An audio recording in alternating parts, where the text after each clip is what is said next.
السلام عليكم ورحمة الله وبركاته. أعوذ بالله من الشيطان الرجيم. بسم الله الرحمن الرحيم. الحمد لله رب العالمين والصلاة والسلام على أشرف المرسلين سيدنا محمد وعلى آله وصحبه أجمعين. أما بعد. அல்ஹம்துலில்லாஹ் சிஸ்டர்ஸ், இன்ஷால்லாஹி தஆலா இன்றைக்கி என்ன பார்க்க போகிறோம் அப்படின்னு சொன்னால், அக்கீதா இந்த வார்த்தையின் ஆழமான அர்த்தம் என்ன அப்படிங்கிறத நம்ம தெரிஞ்சுக்க போகிறோம். அக்கீதா அப்படிங்கிறது ஒரு அரபு சொல் அப்படிங்கிறது நமக்கு தெரியும். இதனுடைய லிங்குவிஸ்டிக் மீனிங் என்ன, மொழியியல் பொருள் என்ன அப்படின்றத பார்த்துடலாம். அதாவது அக்கத, ஐன், காஃப், தால், இந்த 3 எழுத்து வேர் சொல்லுலேருந்து தான் வருது. அப்படின்னா என்ன அர்த்தம், இந்த வேர் சொல்லுக்கு என்ன அர்த்தம் அப்படின்னு பார்த்தீங்கன்னா, ஒரு முடிச்சு போடுவது, டு டை அ நாட் அப்படின்னு சொல்லுவோம். ஏதோ ஒன்றை உறுதியாக கட்டுவது, டு டை சம்திங் ஃபர்ம்லி அப்படின்னு சொல்லுவோம். அக்கதை அப்படிங்கிறதுக்கு நேர் எதிரான சொல் என்ன தெரியுமா, ஆப்போசிட் வேர்டு என்ன தெரியுமா, ஹல்ல அப்படிங்கிற வேர்டு. அந்த முடிச்சை அவிழ்ப்பது அப்படின்னு அர்த்தம். ஹல்லனா என்ன அர்த்தம், அந்த முடிச்சை அவிழ்ப்பது, to open up that knot அப்படின்னு அர்த்தம். அப்போது அக்கது அப்படிங்கிற சொல்லுக்கு தீர்மானம் கொள்வது, டு செட்டில்னு சொல்லுவோம். ஏதோ ஒன்றை பற்றி உறுதியான முடிவை கொண்டிருப்பது, to have a firm resolution, இல்லைனா நிச்சயமாக இருப்பது, டு பி சர்டைன். இந்த மாதிரியான அர்த்தங்களை தான் நமக்கு கொடுக்குது. அக்கது அப்படின்னா ஒரு கடமைக்குள்ளார நுழைவது, to enter in to an application அப்படின்னு சொல்லலாம். ஒரு ஒப்பந்தம் செய்வது, டு மேக் அ கான்ட்ராக்ட் அப்படின்னு சொல்லலாம். சமாதான உடன்படிக்கை, எ ட்ரீட்டி அப்படின்னு சொல்லலாம். கூட்டணி ஏற்படுத்துவது, அன் அலையன்ஸ், இப்படியும் நம்ம அர்த்தங்கள் சொல்லலாம். இவ்வளவு அர்த்தங்கள் தான் இருக்குது. சுருக்கமாக சொல்லப்போனால் அக்கதை அப்படிங்கிறதுக்கு இந்த வார்த்தைக்கு என்ன பொருள் அப்படின்னு பார்த்தீங்கன்னா, ரொம்ப சுருக்கமாக உறுதி, உறுதிப்படுத்தல், நிலை நிறுத்தல் அப்படிங்கிற அர்த்தத்தை கொடுக்கும். உறுதினா சர்டைன்டி, உறுதிப்படுத்தல்னா அஃபர்மேஷன், நிலை நிறுத்தல்னா கன்ஃபர்மேஷன். சரியா? அல்ஹம்துலில்லாஹ். இப்போது அகைதா அப்படிங்கிற இந்த அரபிக் வேர்டு இருக்குது பார்த்தீங்களா, இதில் அரபிக்கில் இலக்கணத்தில் ஒரு அமைப்பு இருக்குது, வடிவம், வசன் அப்படின்னு சொல்லுவோம், ஒரு ஸ்ட்ரக்சர். என்ன அப்படின்னு பார்த்தீங்கன்னா, அக்கைதா அப்படிங்கிற வார்த்தை ஃபைலா அப்படிங்கிற அந்த வேர்லேருந்து வருது. சரியா? ஃபைலா அப்படிங்கிற அந்த அமைப்பு வசன்லேருந்து வருது. ஃபைல் அப்படிங்கிற அமைப்புக்கு 2 அர்த்தங்கள் இருக்கும். ஒன்று ஃபாயில், இன்னொன்று மஃபூல். ஃபாயில்னா செய்பவர், டூயர்னு அர்த்தம். மஃபூல்னா செய்யப்படுபவர், ஆப்ஜெக்ட்னு சொல்லுவோம். இப்போது இந்த அக்கைதா அப்படிங்கிறது மஃபூல் அர்த்தத்தில் வருது. ஒருவர் எதை உறுதியாக நம்பி கடைபிடிக்கிறாரோ அதுதான் அக்கீதா. சரியா? ஒருவர் எதை உறுதியாக நம்பி கடைபிடிக்கிறாரோ அதுதான் என்னது, அக்கீதா அப்படிங்கிற இந்த அரபு இலக்கணத்திலேருந்து நம்ம இதுக்கு மீனிங் கொடுக்கலாம். அல்ஹம்துலில்லாஹ். இப்போது இதுக்கு ஒரு டெக்னிக்கல் டெஃபினிஷனாக என்ன சொல்லலாம், இதுக்கான வரையறை என்ன அப்படின்னு பார்த்தீங்கன்னா, அதாவது ஹுக்கும் திஹனில் ஜாசிம் அப்படின்னு சொல்லுவோம். ஹுக்கும்னா ஏதோ ஒன்று உறுதியாக்கப்பட்டது அப்படின்னு அர்த்தம். சம்திங் இஸ் மேட் ஃபேர்ம் அப்படின்னு சொல்லுவோம். திஹனுனா மனம், இல்லை உள்ளம், மைண்டு அப்படின்னு சொல்லுவோம். ஜாசிம் அப்படிங்கிறது ஜாசிம் உறுதியான, முழுமையான, திட்டவட்டமான அப்படின்னு அர்த்தம். உறுதியானனா ஃபேர்மாக இருக்கிறது, முழுமையானனா அப்சல்யூட், திட்டவட்டமான டெஃபினட்டாக அப்படின்னு அர்த்தம்.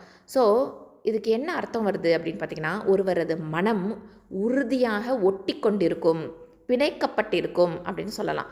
மனம் தீர்மானித்து நிலை பெற்றிருக்கும் உறுதிமிக்க கொள்கை தான் அகீதா அப்படிங்கிறது. சுப்ஹானல்லாஹ். ஹுக்குமு திஹ்னில் ஜாசிம், ஹுக்குமு திஹ்னில் ஜாசிம், ஹுக்குமு திஹ்னில் ஜாசிம். ஓகே, ஒருவரது மனம் உறுதியாக ஒட்டி கொண்டிருக்கும், மனம் தீர்மானித்து நிலை பெற்றிருக்கும் உறுதிமிக்க கொள்கை தான் அகீதா அப்படிங்கிறது. அல்ஹம்துலில்லாஹ். இப்போது அகீதாக்கு நிறைய டிஃப்ரெண்ட் மீனிங்ஸ் இருக்குது. அதாவது நிறைய அர்த்தங்கள் இருக்குது அப்படிங்கிறத பார்த்தோம். இன்னும் என்ன அப்படின்னு பார்த்தீங்கன்னா,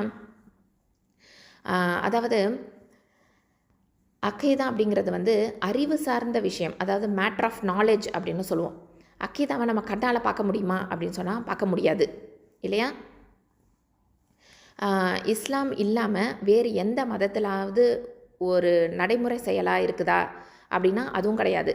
ஒரு கண்ணுக்கு புலப்படக்கூடிய ஒரு விஷயமா அப்படின்னு கேட்டால் அதுவும் கிடையாது. மாறா இது எப்படி இருக்குது அப்படின்னு பார்த்திங்கன்னா, இது அறிவு பற்றின ஒரு விஷயம், உள்ளம் பற்றின ஒரு விஷயம். அறிவுங்கிறது நமக்கு புத்திசாலித்தனம், பகுத்தறிவு இதெல்லாம் சொல்கிறோம் இல்லையா? அப்போது அதில் உள்ளத்துலேயும் மனசுலையும் நிலைநிறுத்தப்படுது. இந்த அகீதா அப்படிங்கிற கான்செப்ட்டு, இந்த கொள்கை வந்து உள்ளத்துலேயும் மனசுலையும் நிலைநிறுத்தப்படுது. ஏன்னா அகீதா அப்படிங்கிறது உள்ளத்தோடைய செயல் இல்லையா? உள்ளத்தோட செயல் என்ன? நம்புறது தானே. நம்புறதும் உறுதிப்படுத்துறதும் தான் உள்ளத்தோடைய செயல். அதுதான் அகீதா அப்படின்னு சொல்கிறோம். சுப்ஹானல்லாஹ். அது மட்டும் இல்லை, இதில் இன்னொரு ஒரு விஷயம் என்னென்னா, சந்தேகமே இல்லாமல் அந்த உறுதி இருக்கணும். டவுட் ஃப்ரீ ஃபர்ம்னஸ் அப்படின்னு சொல்லுவோம். அந்த அக்கீதா எப்படிப்பட்டதாக இருக்கணும்? உறுதிப்படுத்துகிறோம், நம்புகிறோம் அப்படிங்கிறதெல்லாம் ஓகே. ஆனால் அதில் வந்து நான் பாதி தான் நம்புவேன், பாதி நம்ப மாட்டேன் அப்படிங்கிற மாதிரி கிடையாது இல்லையா? அப்போது சந்தேகமே இல்லாமல் எல்லாத்தையுமே நம்புறது. அக்கீதா அப்படிங்கிறது உள்ளத்தில் நிலை பெற்றிருக்கணும், உள்ளத்தில் ஸ்ட்ராங்காக இருக்கணும், ஃபேமாக இருக்கணும், உறுதியாக இருக்கணும். அதாவது ஒருவருக்கு வந்து தன்னுடைய அக்கீதாவை பற்றி எந்த ஒரு டவுட்டு, எந்த ஒரு சந்தேகமுமே ஐயமுமே இருக்கவே கூடாது. அது மட்டும் இல்லை, இன்னொரு ஒரு விஷயம் என்ன தெரியுமா? கட்டுப்படுத்தும் அதாவது இந்த நம்பிக்கை வந்து பைண்ட் பண்ணியிருக்கோம், அதாவது நமக்குள்ளார பிணைக்கப்பட்டிருக்கோம். பிணைக்கக்கூடிய நம்பிக்கை நமக்கு உள்ளாரையே, அது நம்ம உள்ளத்துக்குள்ளாரையே அது பிணைக்கப்பட்டிருக்கும். நம்மளையும் அந்த அக்கீதாவையும் ரெண்டத்தையும் பிரிக்க முடியாது. ஈமானையும் ஒரு முஸ்லீமையும் பிரிக்க முடியுமா? ஈமானையும் முஸ்லீமையும் பிரிக்க முடியாது. அப்படி பிரிச்சுட்டாங்க அப்படின்னு சொன்னால் முஸ்லீமாகவே இருக்க முடியாது இல்லையா? மொமினாக இருக்கணும் அப்படின்னு சொன்னால் ஈமான் வந்து அந்த மொமின் அந்த மனசுக்குள்ளார உறுதியாக இருக்கணும். அவங்க தான் மொமின் இல்லையா? அப்போது பைண்டிங் பிலீஃபாக இருக்கணும். அந்த நம்பிக்கை எப்படி இருக்கணும்னா பிணைக்கப்பட்டதாக இருக்கணும் உள்ளத்தில். சுப்ஹானல்லாஹ். அக்கீதா அப்படிங்கிறது ஒருவர் தன்னை வந்து பிணைத்து கொள்ளக்கூடிய நம்பிக்கையாக இருக்கணும். இல்லைனா ஒருவர் வந்து உறுதியாக இருக்கக்கூடிய நம்பிக்கையாக இருக்கணும். சரியா? சுப்ஹானல்லாஹ். ஸோ இவ்வளவு விஷயங்கள் ஆழமாக நம்ம வந்து தெரிஞ்சுக்கிறோம். ஸோ அக்கீதா வந்து நம்மளுடைய மார்க்கம் இருக்குது பார்த்திங்களா, நம்மளுடைய தீன் இருக்குது பார்த்திங்களா, இதனுடைய அடித்தளம், ஃபவுண்டேஷனே வந்து எதுன்னு பார்த்திங்கன்னா அக்கீதா தான். அப்போது அதை நம்ம உறுதியாக அதை நம்ம ஃபாலோ பண்ணணும். அதுக்கு மேலே தான் அமல்களாக இருக்கட்டும், இபாதத்தாக இருக்கட்டும். அமல்னா செயல்கள், இபாதத்துனா வழிபாடுகள் அப்படின்னு சொல்கிறோம் இல்லையா? இது எல்லாமே இந்த அக்கீதாவை பேஸ் பண்ணி தான் அமையுது. சுப்ஹானல்லாஹ். இப்போது அக்கீதா வந்து இஸ்லாத்துக்கு மட்டும்தான் தனித்துவமான விஷயம் அப்படிங்கிறது கிடையாது. ஒரு அக்கீதா எப்படி இருக்கலாம்? சரியானதாகவும் இருக்கலாம், தவறானதாகவும் இருக்கலாம். ஓகேவா? கரெக்டாகவும் இருக்கலாம், இன்கரெக்டாகவும் இருக்கலாம். அப்போது அக்கீதாவில் 2 வகை இருக்குது. ஓகேவா? ஒன்று என்ன சொன்னோம்? கரெக்டுன்னு சொன்னோம். இன்னொன்று இன்கரெக்டு, சரி தவறு அப்படின்னு சொல்லியிருக்கிறோம் இல்லையா? அப்போது இது அரபிக்கில் எப்படி சொல்லுவோன்னா சாலிஹா ஃபாசிதா. சாலிஹா ஃபாசிதா. சாலிஹா அப்படின்னா சரியானது, கரெக்டானது. ஓகே, இது சரியான அக்கீதா. அந்த உண்மையான அக்கீதா, ட்ரூ அக்கீதா எப்படி இருக்கும்? எதை பேஸ் பண்ணியிருக்கோம்? அப்போது ஆதாரபூர்வமானதாக இருக்கும், சரியான சான்றுகளோட அடிப்படையில் இருக்கும் இல்லையா? ட்ரூ ஃபேக்ட்ஸ் தான் இருக்கும். அல்ஹம்துலில்லாஹ். இது வந்து நம்ம வந்து ஃபாலோ பண்ணக்கூடிய குர்ஆன் அப்புறம் சுன்னா, இந்த அடிப்படையில் அமைஞ்சிருக்கிறது தான் சரியான அக்கீதா. இப்போ ஃபாசிதா அப்படின்னு சொன்னோம். ஃபாசிதான்னு என்ன? தவறானது, இன்கரெக்டானது, ஃபால்ஸ் அக்கீதா, தவறான அக்கீதா. அது எது அப்படின்னு பார்த்தீங்கன்னா மக்களுடைய அறிவு, அவங்களுடைய அனுபவம், அதுக்கப்புறம் சரியான புரிதல்கள் இல்லாமல் இருக்கிறது, புதிதாக உருவாக்கப்படுறது, அவங்க நடைமுறை வாழ்க்கையில் நடக்கிறது, கற்பனையான அடிப்படையில் சொல்கிறது, மூட நம்பிக்கைகளில் பேஸ் பண்ணி சொல்கிறது, இது எல்லாமே ஃபால்ஸ் அக்கீதா, ஃபாசிதா அப்படின்னு சொல்லுவோம். ஃபாசிதா அப்படின்னு சொல்லுவோம். சரியா? ஃபால்ஸ் அக்கீதா. இப்போது சரியான அக்கீதாவுக்கு முரணாக இருக்கிறது தான் இருக்கும்போது தான் இந்த முக்கியமாக வந்து அக்கீதா தவறாக போயிடுது. சரியா? சரியான அக்கீதாவுக்கு முரணாக இருக்கிறது தான் தவறான அக்கீதா. அப்போ அதுதான் முரணாக போயிடுது. இதை வந்து கவனிக்கிறோம். இப்போ உதாரணத்துக்கு சில பேர் சொல்லுவாங்க இல்லையா, மரணத்துக்கு பின்னாடி ஆவி அலையும், 4 நாள் அந்த வீட்டுக்குள்ளாரையே தான் அலையும், இல்லைன்னா 3 நாள் அந்த வீட்டுக்குள்ளாரையே தான் அலையும், அவங்கள வந்து சொந்தக்காரங்களை சுற்றி சுற்றி வரும், இந்த மாதிரியான ஒரு நம்பிக்கை இருக்குது. அதுக்கப்புறம் மறுஜென்மம், பூர்வ ஜென்மம், இந்த மாதிரியெல்லாம் நம்பிக்கை இருக்குது. ஸோ அது மட்டும் இல்லாமல் மனுஷன் வந்து குரங்கு மாதிரியே இருக்கான், அப்போனா குரங்குலேருந்து தான் மனுஷன் வந்திருக்க முடியும் அப்படின்னு ஒரு நம்பிக்கை இருக்குது இல்லையா? ஸோ இந்த மாதிரி எல்லாமே வந்து தவறான நம்பிக்கைகள். அல்லாஹ் சுப்ஹானஹு தஆலாவும் நபிகள் நாயகம் ஸல்லல்லாஹு அலைஹி வஸல்லம் அவர்களும் நமக்கு சொன்னதுக்கு முரணாக இருக்குது. அப்போது நம்ம இதெல்லாம் ஃபால்ஸ் அக்கீதா, இதெல்லாம் நம்ம இந்த ஃபாசிதாவெல்லாம் நம்ம நம்ப மாட்டோம். நம்ம இதில் இருப்போம், சாலிஹால தான் இருப்போம். அல்ஹம்துலில்லாஹ். இப்போ கிளியர் ஆகிடுச்சு நமக்கு. அடுத்தது இஸ்லாத்தில் உண்மையான அக்கீதா அப்படிங்கிறத நம்ம எதை சொல்கிறோம்? ஏற்கனவே நான் சொன்ன மாதிரி உறுதியான நம்பிக்கை இதில் கொள்கிறோம். அல்லாஹ் சுப்ஹானஹு தஆலா ஒருவன் தான். அப்படிங்கிறத உள்ளத்தில் உறுதியாக நம்ம நம்பிக்கை வச்சுருக்கிறோம், அதை உறுதிப்படுத்தவும் செய்கிறோம். அது மட்டும் இல்லாமல் வானவர்களை நம்புகிறோம், வேதங்களை நம்புகிறோம், தூதர்களை நம்புகிறோம், இறுதி நாளை நம்புகிறோம், கதிர் அப்படிங்கிற இறை நியதி இருக்குது பார்த்திங்களா, இறை தீர்மானம், இறை நாட்டம். இது நன்மையாக இருந்தாலும் சரி தீமையாக இருந்தாலும் சரி ரெண்டுமே இருக்குது, அல்லாஹ்வின் புறத்துலேருந்து தான் வருது அப்படிங்கிறத நம்ம முழுமையாக நம்புகிறோம். அல்ஹம்துலில்லாஹ். இப்போது இந்த 6 விஷயங்களில் நம்புகிறோம். இதில் ஒன்றை விட்டுட்டாலும் நம்ம என்ன ஆகிடுவோம், ஃபால்ஸ் அக்கீதாக்குள்ளார போயிடுவோம், ஃபாசிதாக்குள்ளார போயிடுவோம். ஓகேவா? சாலிஹாவில் இருக்கணும்னா இந்த 6 விஷயங்களையும் முழுமையாக ஈமான் கொண்டுடணும், நம்பிக்கை கொண்டுடணும், உள்ளத்தில் உறுதியாக ஸ்ட்ராங்காக நம்மளோட பிணைக்கப்பட்டதாக இருக்கணும். அல்ஹம்துலில்லாஹ். இப்போது அக்கீதாவில் எதை நம்ம ஃபாலோ பண்ணுறது, அதனுடைய சோர்ஸ் என்ன அப்படின்னு பார்த்திங்கன்னா, நம்ம எதை சார்ந்து இருக்கிறது அப்படின்னு பார்த்திங்கன்னா, நம்பகமான ஆதாரங்கள் எதுலேருந்து வருது, டிவைன் ரெவலேஷன், வஹீலேருந்து தான் வருது இல்லையா, வானத்திலேருந்து இறக்கப்பட்ட வஹீலேருந்து தான் வருது. அப்போது அந்த 2 வகை இருக்குது. என்ன? அல் குர்ஆன் அல் கரீம், புனிதமிக்க குர்ஆன் இல்லையா, அது மட்டும் இல்லாமல் நம்பகத்தன்மையோடு அறிவிக்கப்பட்ட நபிமொழிகள், ஆத்தன்டிக் சோர்ஸாக இருக்கணும். அந்த நபிமொழிகள் எல்லாமே எப்படி இருக்கணும், சஹீஹான செய்திகளாக இருக்கணும், அதை தான் நம்ம நம்பணும். ஓகேவா? அல்ஹம்துலில்லாஹ். இப்போது சரியான இஸ்லாமிய அக்கீதாவுடைய அடிப்படைகள்லாம் என்னென்ன அப்படின்னு பார்த்திங்கன்னா, குர்ஆன் சுன்னா தான். மக்களுடைய கற்பனைகள் கிடையாது. குர்ஆன் சுன்னாங்கிறது என்ன, மக்களுடைய கற்பனையா, நபி ஸல்லல்லாஹு அலைஹி வஸல்லம் அவர்களுடைய கற்பனையா, அதெல்லாம் கிடையவே கிடையாது. அல்லாஹ்வின் வார்த்தை, நபி ஸல்லல்லாஹு அலைஹி வஸல்லம் அவர்களுக்கு அல்லாஹ் அறிவித்த செய்திகள் இல்லையா. அல்ஹம்துலில்லாஹ். அது மட்டும் இல்லாமல் நபிகள் நாயகம் ஸல்லல்லாஹு அலைஹி வஸல்லம் அவர்கள் சொன்னது செய்தது அவங்க அங்கீகரித்தது. அல்ஹம்துலில்லாஹ். இதை தான் நம்ம நம்புகிறோம் இல்லையா. இதில் ஏதாவது யாருக்காவது சந்தேகம் இருக்கா? கண்டிப்பாக சந்தேகமே இல்லாமல் நம்ம நம்புகிறோம், முழுமையாக நம்ம நம்புகிறோம். அல்லாஹும் அவனுடைய தூதரும் நமக்கு கற்றுக் கொடுத்த அனைத்தையுமே நம்ம புரிஞ்சுக்கிட்டாலும் சரி, புரிஞ்சுக்கலனாலும் சரி, பார்த்தாலும் சரி, பார்க்கலனாலும் சரி, நம்ம என்ன பண்ணியிருக்கோம், முழுமையாக நம்புகிறோம். சுப்ஹானல்லாஹ். சொர்க்கம் இருக்குது அப்படின்னு அல்லாஹ் சொல்கிறான், நம்ம சொர்க்கத்தை பார்த்தோமா? ஆனால் நம்ம நம்புகிறோம். நரகம் இருக்குதுன்னு சொல்கிறான், நம்ம நரகத்தை பார்த்தோமா? ஆனால் நம்ம நம்புகிறோம். கபரு வேதனை இருக்குதுன்னு அல்லாஹ் சொல்கிறான், நம்ம கபரு வேதனையை அனுபவிக்கிறோமா? ஆனால் நம்ம நம்புகிறோம் இல்லையா. ஸோ ஒவ்வொன்றுமே அல்லாஹ் சுப்ஹான தஆலா எதை சொல்கிறானோ, மறைவான விஷயங்கள் என்ன சொன்னாலும் சரி நம்ம அப்படியே நம்புகிறோம். மலக்குமார்களை நம்ம பார்த்தோமா? ஆனால் நம்ம நம்புகிறோம் இல்லையா. ஸோ இப்படியே சொல்லிக்கிட்டே போகலாம். ஸோ இந்த மாதிரி எல்லாத்தையுமே நம்ம நம்புகிறோம். நம்மளுடைய ஆசைகளுக்கு ஏற்ற மாதிரி அதை மாற்றிக்கிறதெல்லாம் கிடையாது, மாற்றிக்கவும் கூடாது, மாற்றிக்கவும் முடியாது. ஓகேவா.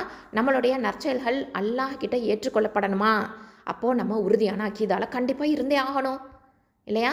செயல்கள் நல்லதாக இருக்கணும், அது ஏற்றுக்கொள்ளப்படணும் அப்படின்னு சொன்னால் நம்ம சரியான நம்பிக்கையை அடிப்படையாக கொண்டிருக்கணும். சுப்ஹானல்லாஹ். இப்போது வெளிப்புற செயல்களில் கவனம் செலுத்துகிறோம். இப்போது தொழுகை, நோன்பு, இந்த மாதிரியான வெளிப்புற செயல்களாக இருக்கட்டும், இல்லை மனிதனுக்கு செய்யக்கூடிய செயல்களாக இருக்கட்டும், எல்லாத்துலேயும் நம்ம கவனம் செலுத்துகிறோம்.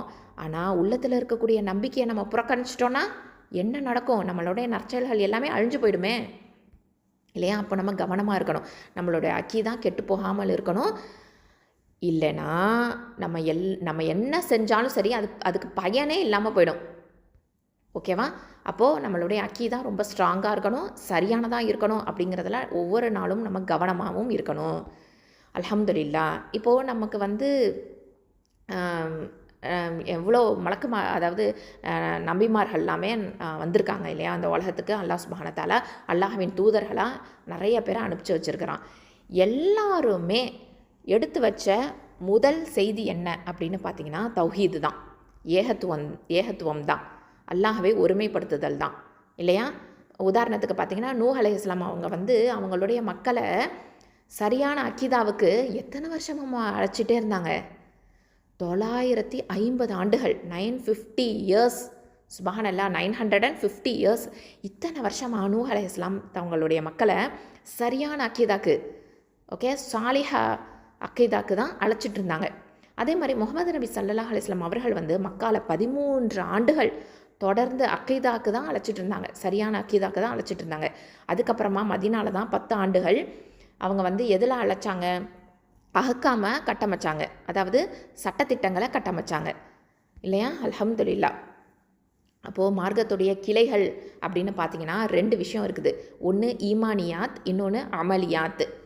ஓகேவா.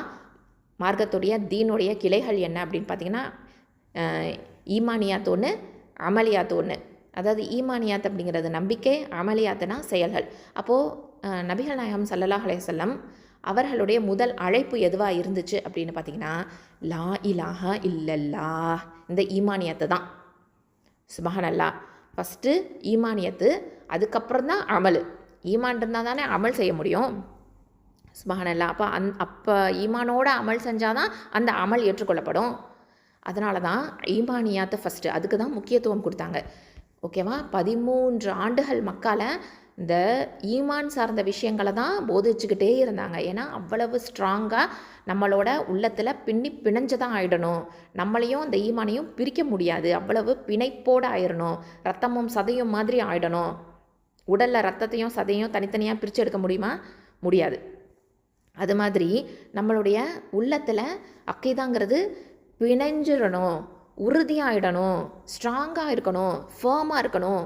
அப்படிங்கிறதுக்காக 13 ஆண்டுகள் தொடர்ந்து இதையே தான் சொல்லிகிட்டே இருந்தாங்க. அக்கீதாக்கு தான் அழைச்சிக்கிட்டே இருந்தாங்க. அதை தான் ஸ்ட்ராங்காக மனசில் பதிய வச்சுக்கிட்டே இருந்தாங்க. ஈமான் நம்பிக்கை தான் முக்கியம், அதுதான் பேஸ் அப்படின்னு சொல்லிட்டு. அதுக்கப்புறமா தான் அஹ்காம்கள் வந்துச்சு. சுப்ஹானல்லாஹ். 10 ஆண்டுகள் மதீனால தான் சட்டத்திட்டங்களை அமல் செஞ்சாங்க. சுப்ஹானல்லாஹ். இதை அதனால் நம்ம புரிஞ்சுக்கிறோம். அல்லாஹ் சுப்ஹானஹு தஆலா குர்ஆனில் ஒரு அழகான செய்தியை நமக்கு சொல்லி காமிக்கிறான்.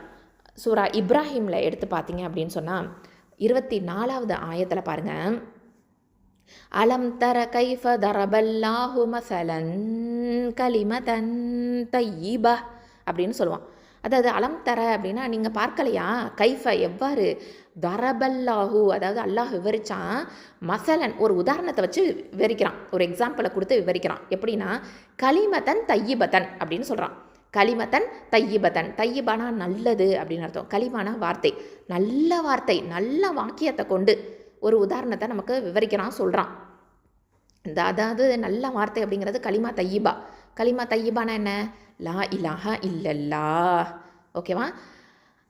அதாவது நல்ல வார்த்தை கலிமா தையிபாவுக்கு அல்லாஹ் எப்படி உவமை சொல்கிறான் அப்படிங்கிறத நீங்கள் கவனிக்கலையா அப்படின்னு கேட்குறான்.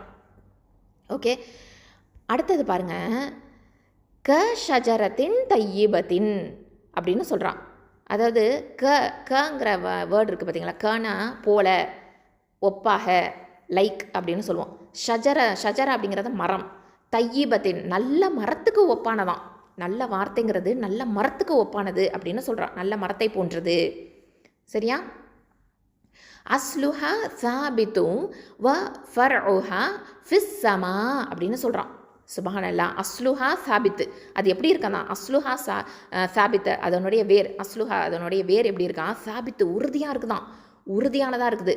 வ ஃபர் அதாவது ஃபர்உஹா வானா மேலும், ஃபர்உஹா அதனுடைய கிளைகள் எப்படி தெரியுமா இருக்குது? ஃபிஸ் ஸமா வானத்தில் உயர்ந்திருக்குது, வானளவுக்கு உயர்ந்திருக்குதான். சுப்ஹானல்லாஹ். அப்போது இந்த மரத்தை, இந்த மரம் அப்படிங்கிறது இங்கே எதை குறிக்குது? ஷஜரா, இந்த மரம் டேட் பாம் ட்ரீ, அதாவது என்ன சொல்கிறதுனா பேரிச்ச மரம் இருக்குது பார்த்திங்களா, அதை தான் இங்கே குறிக்குது. இதில் என்ன அப்படின்னு பார்த்திங்கன்னா இதனுடைய வேர் எப்படி இருக்குன்னா ஆழப்படுத்தப்பட்டிருக்குது. அப்போ உறுதியாக இருக்குது. அதனுடைய கிளைகள்லாம் வானுளவோ உயர்ந்திருக்குது அப்படிங்கிறத சொல்லிட்டு அடுத்த ஆயத்தில் பாருங்கள், 25வது ஆயத்தில் அல்லாஹ் சொல்கிறான். துத்தி உகுலஹா குல்ல ஹீனிம் பிஇذن ரப்பிஹா. துத்தினா கொடுக்குது. என்ன கொடுக்குது? உக்குலஹா அது கனிகளை கொடுக்குது, பேரிச்சம் பழங்களை, கனிகளை கொடுக்குது. குல்ல ஹீனின் எல்லா காலத்துலேயும் கொடுக்குது.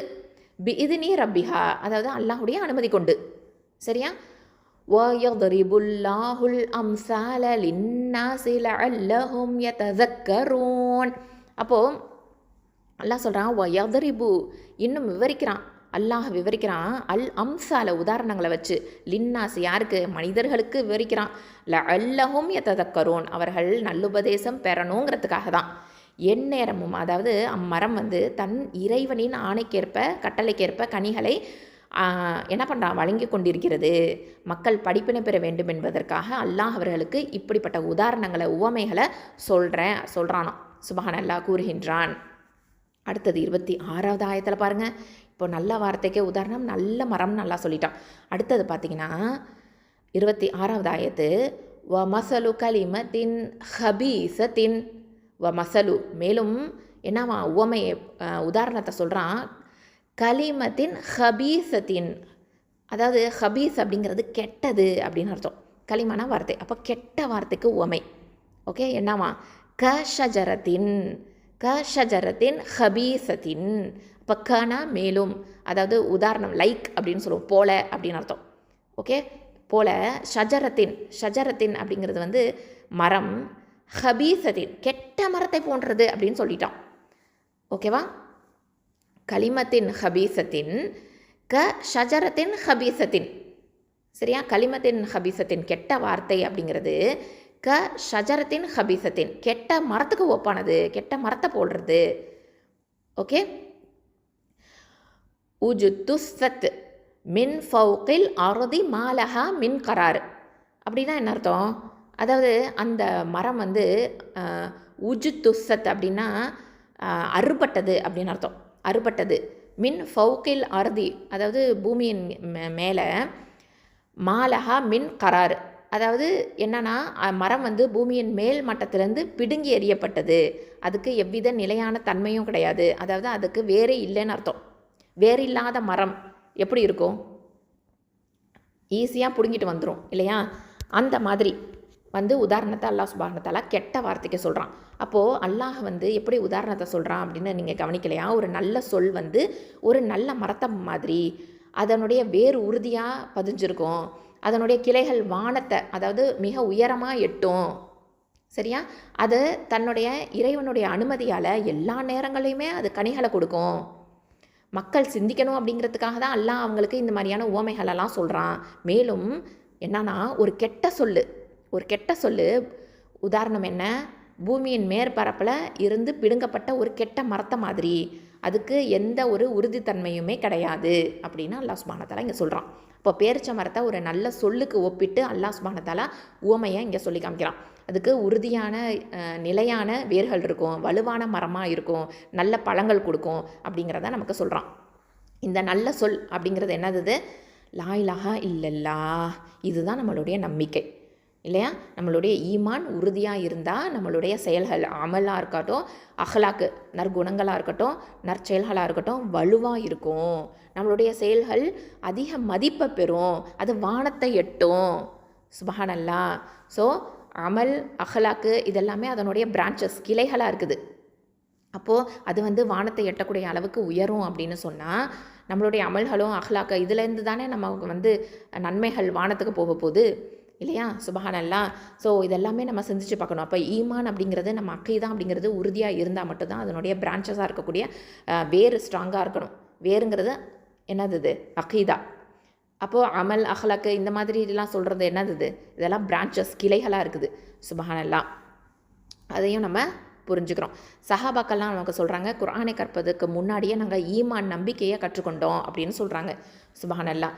ஸோ இந்த இல்மு இருக்குது பார்த்தீங்களா, அது முஸ்லீமுக்கு கட்டாயமாக இருக்க வேண்டியது இல்லையா? நம்ம எல்லாருமே நம்மளுடைய அக்கீதா சரியை செஞ்சுக்கணும் அப்படிங்கிறதுல முயற்சி செஞ்சுக்கிட்டே இருக்கணும், கற்றுக்கிட்டே இருக்கணும்.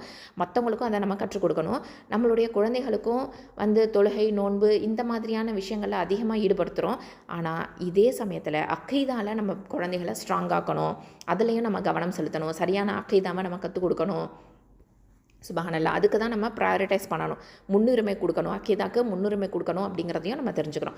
அது மட்டும் இல்லாமல் சரியான அக்கீதாவாக இருந்தால் தான் நம்மளுடைய அமல்கள் மதிப்பு பெறும்.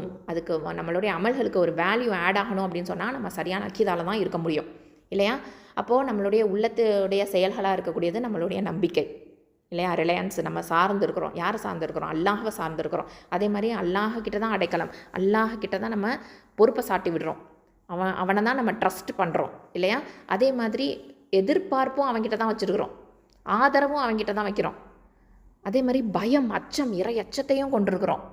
அது மட்டும் இல்லை, அன்பு, நேசம் இதையும் அல்லாஹ் மேலே தான் வச்சுருக்கிறோம் இல்லையா? அப்போது நம்ம சரியான அக்கீதாப்படி இருந்தோம் அப்படின்னு சொன்னால் இந்த விஷயங்கள் எல்லாமே நம்ம அதுக்கு வேல்யூ ஆடப் பண்ணுவோம். அல்ஹம்துலில்லாஹ். அப்போ தான் அதுக்கு அக்கீதா ஸ்ட்ராங்காக இருக்குது அப்படிங்கிறதுக்கு உண்டான ஒரு விஷயமா இருக்குது. அப்போ உள்ளத்தை சார்ந்தது தான் நம்பிக்கை, அடைக்கலம், எதிர்பார்ப்பு, பயம், லவ், நேசம், அன்பு இதெல்லாமே எல்லாமே உள்ளம் சார்ந்த விஷயங்கள். அப்போது இது எல்லாத்துலேயுமே நம்ம வந்து ஸ்ட்ராங்காக இருக்கணும் அப்படிங்கிறத அல்ஹம்துலில்லா அல்ஹம்துலில்லா இன்றைக்கி நம்ம வந்து புரிஞ்சுக்கிட்டோம். அஸ்ஸலாமு அலைக்கும் வரஹ்மத்துல்லாஹி வபரகாத்துஹு.